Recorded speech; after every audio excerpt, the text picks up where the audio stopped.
ఇప్పుడు మనం లలితా సహస్రనామాల్లో రెండో నామమైన శ్రీ మహారాజ్ఞి నామానికి అర్థం తెలుసుకుందాం.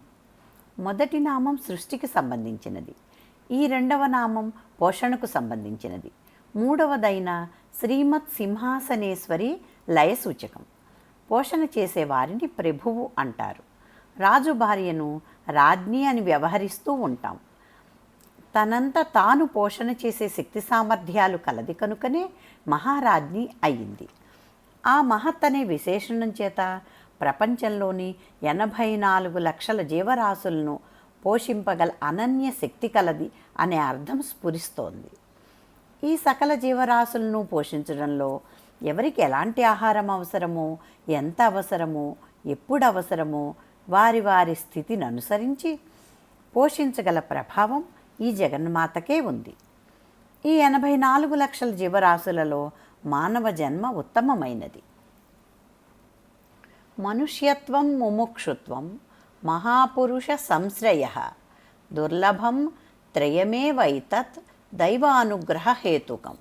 మనుష్యుడుగా పుట్టడం, పుట్టినవాడికి మోక్షమందే ఆసక్తి కలగడం, ఆ కోరికను నెరవేర్చుకోవడానికి మహాపురుషులను ఆశ్రయించడం, ఈ మూడు దుర్లభమని, దైవానుగ్రహం చేత మాత్రమే లభిస్తాయని శంకర భగవత్పాదుల వాక్కు. అలాంటి మానవులు కోరిన కోరికలు తీర్చి పోషణ చేసేది కనుకనే శ్రీ మహారాజ్ఞి అయ్యింది. వారి కోరికలు తీర్చడం అంటే కోరినది ఇవ్వడం కాదు, హితమైనది ఇవ్వడం. రోగగ్రస్తుడైన వాడు ఏది కోరితే తల్లి దాన్ని ఇవ్వదు. ఏది ఇస్తే బాధపోతుందో దానినే తల్లి ఇస్తుంది. ఇన్ని రకాలుగా ఉన్న ఈ ప్రాణికోటిలో ఎవరెవరికి ఏ విధమైన ఆహార విహార పోషకాదుల చేత సంతోష సుఖశాంతులు కలుగుతాయో వాటిని ప్రసాదిస్తుంది. కనుకనే శ్రీ మహారాజ్ఞి అయింది. ఈ నామంలో శక్తి విమర్శాత్మకం అని మనం గుర్తించవచ్చు. శ్రీమహా అనే పదాన్ని శ్రీం ఆ హ అని విభజించి రాజ్ఞీ పదంతో కలిపినప్పుడు పంచాక్షరి మహామంత్రమైంది. ఇది పరాశక్తికి సంబంధించినది. శ్రీం అనేది షోడశ కళాసూచకం, ఆ అనేది ప్రకాశ స్వరూపకమైన శివ సంబంధం, హ అనేది విమర్శాత్మకమైన శక్తి సంబంధం. ప్రకాశ విమర్శ ఉభయాత్మకమైన షోడశ కళా సమన్వితమైన పరాశక్తి స్వరూపం కనుకనే సర్వజగత్తును పోషింపగలుగుతోంది. కనుకనే శ్రీ మహారాజ్ఞి అయింది.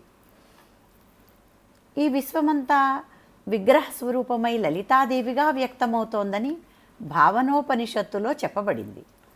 జడమైన ఈ శరీరాన్ని కదిలించేది, నడిపించేది, పలికించేది ఈ పరాశక్తియే. ఈ ఇంద్రియాలన్నీ ఉపకరణాలు మాత్రమే.